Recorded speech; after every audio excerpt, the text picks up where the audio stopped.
जब जनप्रतिनिधि ऐसे होंगे तो कैसे दिखेगा। और स्मार्ट सिटी का सिर्फ नाम दिया गया भागलपुर को, और बाद बाकी काम के मामले में अब भी भागलपुर उन्होंने कोई काम ही नहीं किया है।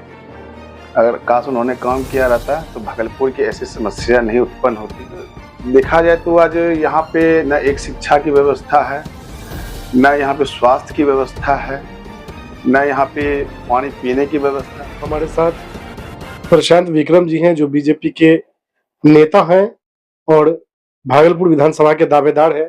इनसे जानेंगे कि आज भी भागलपुर की मूलभूत समस्याएं क्या हैं। जो यहाँ से अभी विधायक हैं कांग्रेस से, जनता ने उनको 2 बार मौका दिया, एक बार 1 साल के लिए भी चुनाव जीत के आए, बावजूद उसके यहाँ की जो मूलभूत समस्या है उसका समाधान नहीं हुआ। और आज भी जो सबसे बड़ी और गंभीर समस्या है इस भागलपुर की, वो भोलानाथ पुल है। भोलानाथ पुल वो पुल है जिसकी वजह से फ्लाईओवर बनते बनते रुक गया, जिसकी वजह से पूरा मार्केट और आवागमन का सारा रास्ता बंद हो गया। निश्चित तौर पे यहाँ के लिए एक बड़ी और गंभीर समस्या है। क्या मानते हैं आप, जहां से संबंध रखते हैं सिल्क सिटी भागलपुर, ये प्रधानमंत्री के द्वारा जो घोषणा किया गया स्मार्ट सिटी, उसमें इसका नाम आता है लेकिन ये स्मार्ट दिखता नहीं है। जब जनप्रतिनिधि ऐसे होंगे तो कैसे दिखेगा। और जहां तक बात है कि आपने कहा कि ये स्मार्ट सिटी प्रधानमंत्री जी की 100 स्मार्ट सिटी की योजना थी, तो मैं सबसे पहले ये कहना चाहता हूं कि स्मार्ट सिटी का सिर्फ नाम दिया गया भागलपुर को, और बाद बाकी काम के मामले में अब भी भागलपुर जीरो है। और जीरो क्यों नहीं हो, क्योंकि यहाँ हमारी सरकार जो है, यहाँ से जो विधायक जो है वो कांग्रेस से हैं, उन्होंने कोई काम ही नहीं किया है। अगर काश उन्होंने काम किया रहता तो भागलपुर की ऐसी समस्या नहीं उत्पन्न होती। भोलानाथ पुल की बात जहां तक है, हम तो आज बहुत शहर जाते हैं, बहुत शहर देखते हैं, बिहार के ऐसे बहुत शहर हैं जो कि आज विकास के उच्च शिखर पे है। क्योंकि भागलपुर हमारा बहुत पुराना कमिश्नरी रहा है और अंग्रेज के जमाने से ईस्ट इंडिया कंपनी के हाथों में, और जो भागलपुर सिल्क सिटी के नाम से जाना जाता है। तो आज देखा जाए तो आज यहाँ पे न एक शिक्षा की व्यवस्था है, न यहाँ पे स्वास्थ्य की व्यवस्था है, न यहाँ पे पानी पीने की व्यवस्था है। आज भी लोग पानी जाते हैं बाहर से, वो किसी के घरों से, किसी के चापाकल से लेके जाते हैं। घर घर जल नल योजना जो आज भी पूरे घरों में नहीं पहुंच सका है। यह बहुत ही दुर्भाग्यपूर्ण है, क्योंकि हम भागलपुर में रहते हैं और भागलपुर के बारे में अगर नहीं सोचेंगे तो हम किसके बारे में सोचेंगे। क्योंकि भागलपुर जो है, आज देखिए, आज पटना वो बहुत विकास किया। पटना में आज देखिए कितने फ्लाईओवर वहाँ पे बने हैं। आज ट्रैफिक जाम की स्थिति वहाँ पे बहुत कम हो चुकी है। हमारा अगर भागलपुर अगर देखा जाए तो हम आज भागलपुर 20 साल पीछे हो गए हैं। हमें 20 साल आगे रहना चाहिए, लेकिन हम भागलपुर, आज हमारा भागलपुर 20 साल पीछे चला गया है। तो इसका दोषी कौन है, इसका खलनायक कौन है, हमें उसके लिए आवाज उठाना पड़ेगा। और मैं यह कहता हूं कि जनता जो वोट देती है, मैं यह कहना चाहता हूं कि आप जब भी विधानसभा में वोट दीजिए, आप ऐसे प्रतिनिधि को चुनिए जो कि आपके दुख सुख में जो खड़ा रहे, साथ साथ भागलपुर के विकास के बारे में सोचे, भागलपुर के विकास के प्लेटफॉर्म पर उसको ला सके, पटरी पे ला सके उसको। आज भी आपके भागलपुर में स्वास्थ्य शिक्षा की स्थिति बहुत दयनीय है। अगर इंक्रोचमेंट की बात करें, जाम की बात करें, जल जमाव की बात करें, तो भागलपुर की जो बेसिक समस्याएं हैं, जो जरूरी समस्या है, उसका समाधान आज तक नहीं हो पाया। यहाँ के नेताओं ने, यहाँ के जनप्रतिनिधियों ने यहाँ की समस्या उत्पन्न किया है। तो सिर्फ विधायक ही दोषी हैं या सांसद भी दोषी हैं? मैं भी दोषी क्या बोलूं, लेकिन जहां तक दोषी है कि जनता भी दोषी है, और यहाँ पे जो हमारे जो विधायक है वो तो सबसे पहले दोषी है भागलपुर के, क्योंकि वो विधायक है सब पहले जी। और वो भागलपुर में आज 15 साल से वो जीते हैं, 4 टर्म उनका वो विधायक रहे हैं। आज तक उन्होंने कुछ काम नहीं किया, आज तक उन्होंने भागलपुर का, न भागलपुर की जनता से आज तक उन्होंने कुछ समस्या के बारे में पूछा। आज भी अगर बारिश की बात करें, बरसात का समय है, क्या लगता है अगर बरसात हो तो शहर में चल पाना संभव है क्या? बिल्कुल नहीं। आप चले जाइए, आप लोहिया पुल के उस पार, आप जिसको हम कहते हैं, उसको दक्षिणी क्षेत्र कहते हैं, आप देखा जाए तो वहां पर नाला तक नहीं बना हुआ है। जाम की स्थिति बनी रहती है एकदम, क्योंकि भागलपुर ऐसा हमारा शहर, पटना के बाद अगर दूसरा शहर तो हमारा भागलपुर है। क्योंकि आज मैंने जो भागलपुर, जो बचपन से मैंने यहाँ जो पला बड़ा, जो भागलपुर को देखा, आज भी वही भागलपुर है। चूंकि अब भोलानाथ पुल ये हम जब जाते हैं पूरी पानी वहां पे पूरा पानी भरा रहता है। हम जब लोहिया पुल के जब पार होते हैं वहां जाम की स्थिति होती है।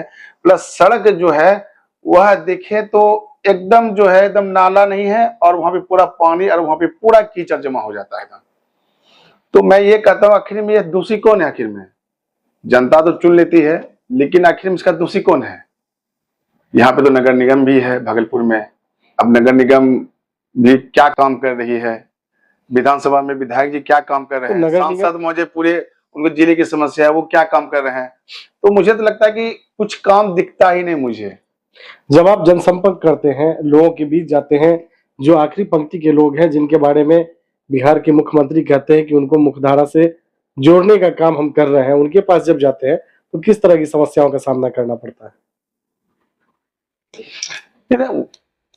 मंत्री जी आते हैं वो बोल के आश्वासन देके चले जाते हैं, उसके अलावा जो काम होता है काम उसके बाद कुछ नहीं हो पाता है। जिस समय मंत्री जी आते हैं या सीएम आते हैं उस समय थोड़ा बड़ा जो काम हो जाता है, उसके बाद काम कुछ नहीं होता है। जी, मैं आखिरी पंक्ति के लोगों को जो मुख्यधारा में जोड़ने की बात होती है, जो दलित महादलित वर्ग के लोग होते हैं जिनको बासगीत पर्चा देके जमीन मुहैया कराने की बात होती है, वो सब आपके भागलपुर में हो रहा है? मैं दलित की बात नहीं करना चाहता हूँ क्योंकि मैं एक इंसान हूँ और मैं सबसे पहले मैं हिंदू और मैं धर्म और जात पात की मैं राजनीति नहीं करता। मैं इस बारे में नहीं कुछ बोलना चाहता हूँ। मैं मेरे लिए सब जात एक है, मेरे लिए सब धर्म एक है। मेरा सवाल यह है कि जो महादलित वर्ग है जिसके बारे में सरकार ने घोषणा की कि हम उनको बासगीत पर्चा देके 3 डिसमिल भूमि मुहैया कराएंगे, वैसे लोगों को इसका लाभ मिल रहा है क्या? तो लाभ अभी कहाँ मिल रहा है? अभी उसी को उन्होंने भी आह्वान किया। अभी ये जो सरकार भूमिहीन जो लोग हैं, जो महादलित वर्ग से आते हैं, जिनको सरकार 3 डिसमिल जमीन बासगीत पर्चा के माध्यम से देती है, जो जिलाधिकारी महोदय के हाथ से होता है, क्या उसमें गति बढ़नी चाहिए? हाँ, एकदम बढ़नी चाहिए। हाँ, गति बढ़नी चाहिए एकदम। आप भागलपुर की जनता से क्या अपील करेंगे? भागलपुर की जनता से मैं अपील यही करूंगा कि सबका साथ सबका विकास, सरकार का भी साथ दें। और मैं यही कहूंगा कि एक विधानसभा के नाते एक जो जनप्रतिनिधि जो आप चुने वो आप कर्मठ युवा और आपका भागलपुर शहरी क्षेत्र का वो जनप्रतिनिधि होना चाहिए जो आपके सुख दुख में और विकास के कार्यों में आपकी सहभागिता आपके साथ खड़ा रहे। हम लोगों की सहयोग और शुभकामनाएं आपके साथ है। पार्टी आपको सिंबल देती है और जनता मौका देके अगर विधायक बनाती है भागलपुर की, तो चुनाव जीतने के बाद आपकी पहली प्राथमिकता क्या होगी? मेरी पहली प्राथमिकता अभी तो मैं बना नहीं और मुझे न टिकट मिला है, ये तो बात की बात है। लेकिन हाँ, मैं एक सुझाव देना चाहता हूँ कि अगर मुझे टिकट मिला, अगर मैं जीत जाता हूँ तो मेरी पहली प्राथमिकता होगी कि शहर को जो एक स्मार्ट शहर जो हम इसका एक हम आह्वान किए हैं स्मार्ट शहर का कि हमको उसको पटरी पे लाना है हमको उसे। और दूसरी बात कि यहाँ पर अभी जो है ट्रैफिक की सबसे बड़ी समस्या है तो हम सबसे पहले हम इसको ट्रैफिक को हमें दुरुस्त करना है, क्योंकि यहाँ पे भागलपुर में आज शहर में कम से कम 4-5 फ्लाईओवर होनी चाहिए जो हमारे शहर में वो फ्लाईओवर नहीं है। और मैं ये भी मैं कह देना चाहता हूँ, अगर मैं विधायक बनता हूँ, अगर मैं विकास नहीं कर पाऊंगा तो शायद मुझे विधायक बनने से या मुझे चुनाव लड़ने से मुझे कोई फायदा नहीं है।